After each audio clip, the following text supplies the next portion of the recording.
you know, I was thinking, and I've been told that I overthink things a lot, but thinking is, as far as I can see, has kept me alive. You know, it's saved me from ailments, from test jabs and stuff like that. All because I dare think for myself. But had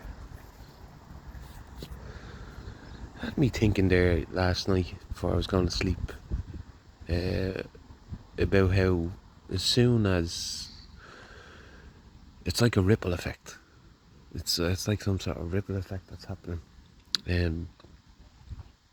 We had two-tier Keir, the farmer harmer Starmer. We had him flip-flop. Now I know he's just doing that to try bring back some voters, because I think he's afraid that Reform have just basically, you know, it looks like Reform are just going to romp there. But I think what he's doing is he's doing it just to get some voters back, right? Now I know I often do say the voting system is not point, it's rigged in any way and all that shit, right? But with these people, it's all about a facade. It's all about, like, you know, putting on this like fake. Everything's fake about them, you know, fake concern, fake stances when it comes to certain issues. Like, there's things that I can bring up about Starmer, particularly about how he was leader of the courts system over there. Or he probably wasn't the leader, but he had some sort of power and influence on the court systems over there. And he's partly the reason why Savile got off with everything, you know, or why the gangs over there don't get looked into more, is because these people stop it. These people stop it in its tracks. You know, same with the other one. What's her name? Angela Rayner. That's another one. And Jess Phillips. You know, there's loads of them. You know, some of them do it subtly, and some of them just come out and put it in your face because they don't give a fuck. They feel untouchable. Do you know that way? But there's definitely something going on in a sense of they're completely flip-flopping on. We know they flip-flop, but for something so drastic, like for instance with the boats, you know, for them to just completely switch and change, I do think, is that not a red flag for people? Like, you think it would be. Like, most of us that watch me videos are wide awake to all of it, and the shit show and the Punch and Judy stuff that they put on. But I wonder what it is, right, that's stopping people from looking at him saying that now. Like, is it easy for certain folk to just, you know, because other political parties over there have now went on the aggressive side.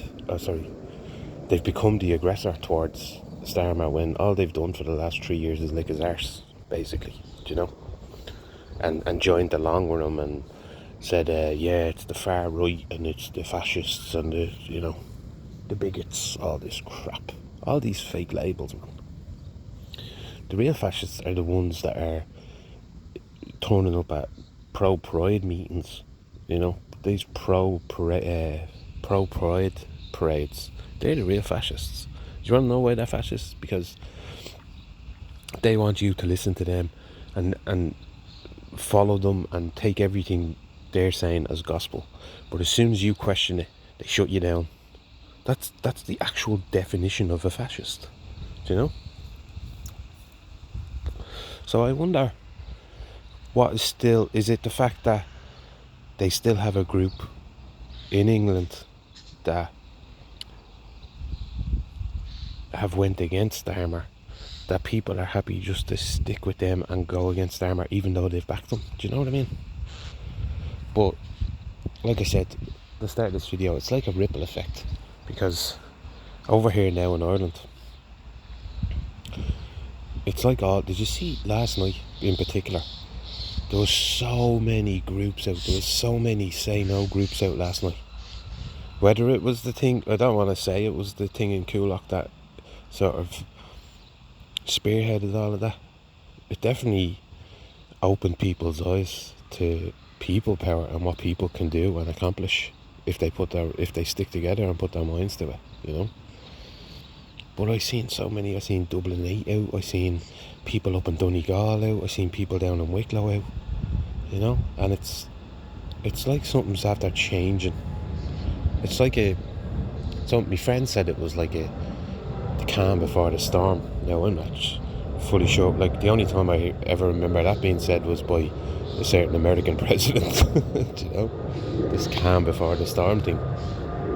And we would all love to just wake up tomorrow and all of this be done away with, you know, and never fucking pop its ugly head again.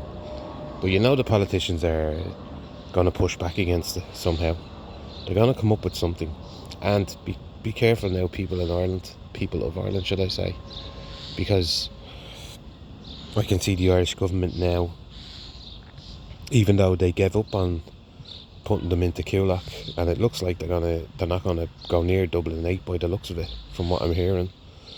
I have a feeling that they're gonna push now a little bit more with this hate speech. They're gonna bring that back. They're gonna bring back the push for it. You're gonna see some advertisements come up on the TV, well, if you watch TV. But let your family and friends know. Plant the seed now and tell them what's going to happen, because I can guarantee you this is what's going to happen. They're going to start seeing a hell of a lot more adverts on their TVs and stuff that's going to sort of push for hate speech, you know. You're going to see a lot, because they're going to pump loads of money into that, you know. So yeah, I thought I'd just say that there's definitely a ripple effect going on now at the moment, particularly England and Ireland.